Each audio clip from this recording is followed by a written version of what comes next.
बांग्लादेश में अलग अलग जगहों पर हिंसा, भीड़ का उग्र होना, घर जलना, मीडिया पर हमले और डर का माहौल, ये सब अचानक नहीं हुआ। खास बात ये है कि ये सब कुछ ठीक उसी वक्त तेज हुआ जब देश में फरवरी के चुनाव की तारीख सामने आई। पिछले साल जुलाई में शेख हसीना सरकार के खिलाफ बड़े पैमाने पर आंदोलन हुए, हालात बिगड़े। आखिरकार शेख हसीना देश छोड़कर चली गईं। उसके बाद एक अंतरिम व्यवस्था बनी जिसमें मोहम्मद यूनुस एक अहम चेहरा बनकर उभरे। कई महीनों तक हालात तनावपूर्ण रहे, लेकिन इस स्तर की खुली हिंसा नहीं दिखी। फिर फरवरी में चुनाव की तारीख घोषित होती है। घोषणा के 72 से 96 घंटे के अंदर हिंसा का ग्राफ अचानक ऊपर जाता है। बिना सबूत के आरोप लगाए जाने लगे और भीड़ हिंसक होने लगी। इसी माहौल में सबसे भयावह घटना सामने आई, दीपू चंद्र दास की हत्या। दीपू चंद्र दास एक फैक्ट्री में काम करने वाला निर्दोष मजदूर था। उस पर आरोप लगाया कि उसने धर्म से जुड़ी आपत्तिजनक बातें कही हैं, लेकिन बांग्लादेश की रैपिड एक्शन बटालियन यानी RAB की जांच में साफ कहा गया कि न तो सोशल मीडिया पर कोई पोस्ट मिली, न ही किसी शिकायत का ठोस आधार। इसके बावजूद शाम होते होते फैक्ट्री के बाहर भीड़ जमा हो गई। हालात बिगड़ते देख फैक्ट्री प्रबंधन और स्थानीय पुलिस पीछे हट गई। दीपू को बाहर निकाल भीड़ के हवाले कर दिया गया। इसके बाद जो हुआ वो किसी भी सभ्य समाज के लिए शर्मनाक है।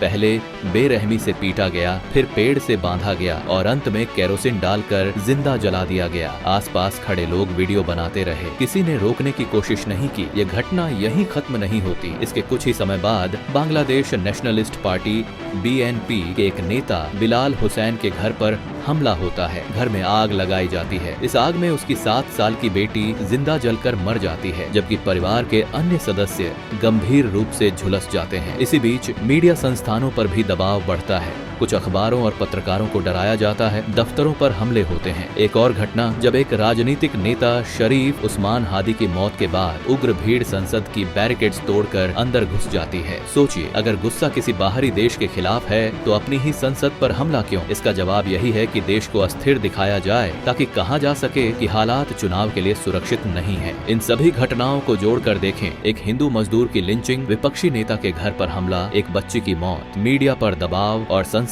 तक पहुंचती भीड़, यह एक ऐसा माहौल है जिसमें डर, अराजकता और असुरक्षा को लगातार बढ़ाया जा रहा है। इसी माहौल में एंटी इंडिया नारे भी तेज होते दिखते हैं। हर गड़बड़ी के बाद उंगली भारत की तरफ उठाई जाती है। खुली सीमाएं, अवैध घुसपैठ और कट्टरपंथी तत्वों को मिलने वाला स्पेस, ये सब भारत की सुरक्षा से सीधे जुड़े मुद्दे हैं। अगर बांग्लादेश लंबे समय तक बिना चुनी हुई सरकार के अस्थिर रहता है तो इसका असर भारत पर भी पड़ेगा। हम सच दिखाने की कोशिश करेंगे। इसे शेयर कीजिए, वोलवेल की आवाज आगे बढ़ाइए और सब्सक्राइब कीजिए। अंत में सवाल बांग्लादेश के भविष्य का है। वहाँ के लोगों को यह तय करना है कि देश डर और हिंसा के रास्ते चलेगा या लोकतांत्रिक प्रक्रिया के रास्ते।